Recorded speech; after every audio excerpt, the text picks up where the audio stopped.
Madame, Monsieur, bonsoir. Bienvenue dans cette édition de Cercle du Livre. Bonsoir Samy.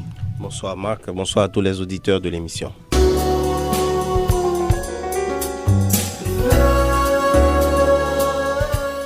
Gary Victor, qui ne rate jamais l'occasion de nous gratifier de l'une de ses fameuses histoires, titre Saison de porc. C'est un polar. Oui, bonsoir Gary. Bonsoir Marc, bonsoir Samy. La Saison de porc, donc c'est le nouveau livre que vous présentez. Oui, c'est un polar, un roman policier. Ouais. Comme depuis quelque temps, j'essaie vraiment de le faire parce que dans la littérature haïtienne, il n'y a pratiquement pas de romans, de romans policiers, d'œuvres de ce genre. Et moi, c'est un genre que j'adore, le roman policier, le polar, le thriller. Donc voilà.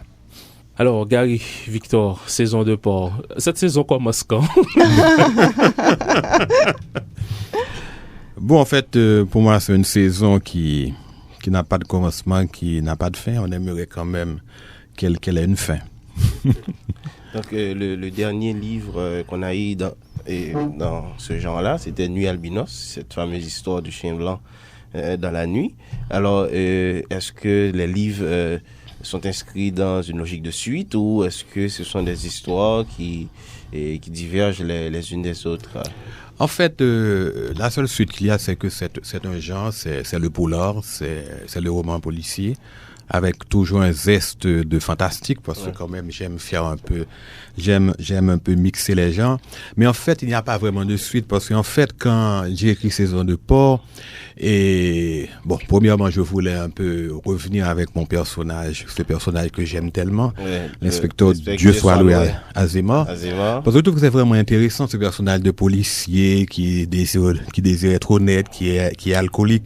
Il n'est pas alcoolique parce qu'il est alcoolique, mais il est alcoolique parce qu'il veut fuir cette réalité. En même temps, il est très proche de cette réalité. J'ai trouvé que c'était vraiment intéressant de travailler avec ce personnage. L'autre chose que j'ai voulu faire aussi, c'est après avoir entendu une opinion, c'est bien, de Yannick Laens, qui disait qu'il y avait des écrivains de nuit et des écrivains de jour. Et j'ai remarqué effectivement que la plupart de mes romans se déroulaient la nuit.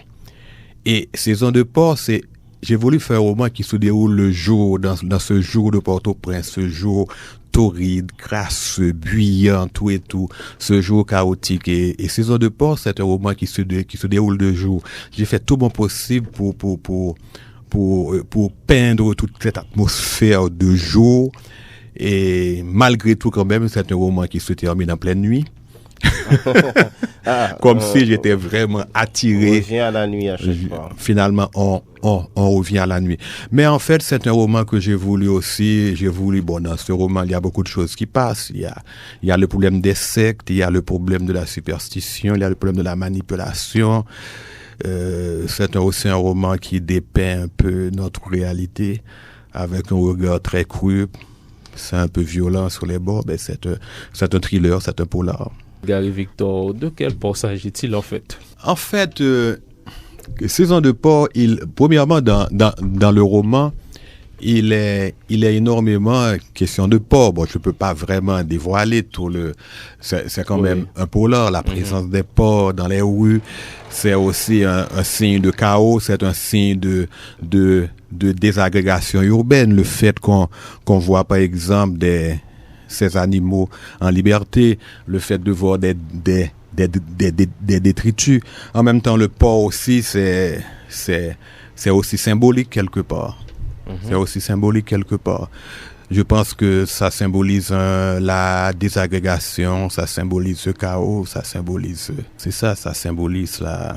Saison de porc paraît, mais il n'y a pas longtemps que vous avez déjà publié Nuit albinos. Je crois que vous l'avez publié, vous n'attendez même pas une année pour... Vous êtes très prolifique, Gary.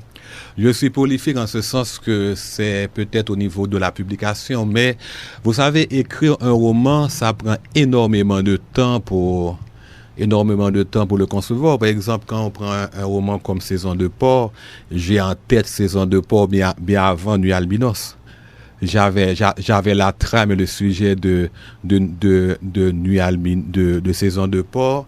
immédiatement après que j'ai fini d'écrire Les cloches de la brésilienne. Parce que je me disais que cette petite fille que l'inspecteur de Soir Azéma avait ramenée à la brésilienne, il fallait que je fasse quelque chose avec moi. C'était extrêmement important de continuer avec ce personnage.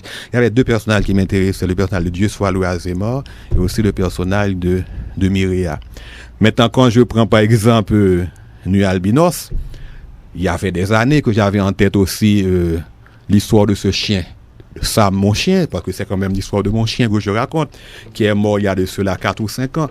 Donc en fait, les gens voient, eux, bien sûr, les publications, mais ils ne savent pas comment ça se passe l'écriture, comment ça se passe la création des histoires. C'est quand même des choses extrêmement complexes, ça demande énormément de temps. Des fois, vous ne vous trompez pas dans vos histoires.